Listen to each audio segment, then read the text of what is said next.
Mahfud MD pertanyakan mandeknya proses impeachment Gibran di DPR, mustahil dimakzulkan? Mantan Menteri Koordinator Bidang Politik, Hukum, dan Keamanan, Menko Polhukam, Profesor Dr. Mahfud MD, menyoroti lambatnya penanganan surat permintaan impeachment atau pemakzulan terhadap Wakil Presiden Gibran Rakabuming Raka di Dewan Perwakilan Rakyat, DPR. Pernyataan pemakzulan Gibran ini disampaikan Mahfud MD dalam sebuah podcast di Forum Keadilan TV, yang rekamannya kini menjadi perbincangan hangat di kalangan publik dan pengamat politik. Dalam kesempatan tersebut, Mahfud MD secara terbuka mempertanyakan, mengapa surat permintaan impeachment terhadap Wakil Presiden Gibran Rakabuming Raka belum diproses oleh DPR.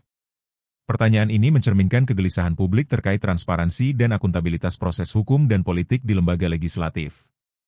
Lebih lanjut, Profesor Mahfud MD memberikan analisis mendalam mengenai tantangan politik yang dihadapi dalam upaya pemakzulan tersebut.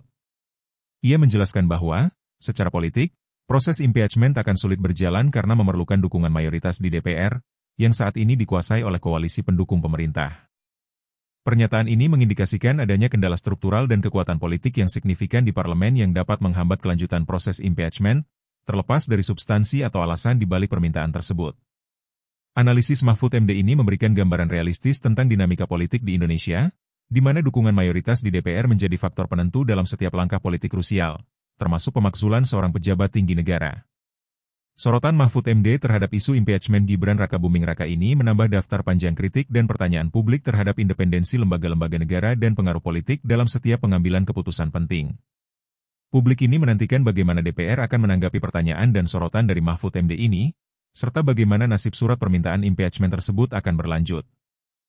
Download Tribun X sekarang, menghadirkan lokal menjadi Indonesia.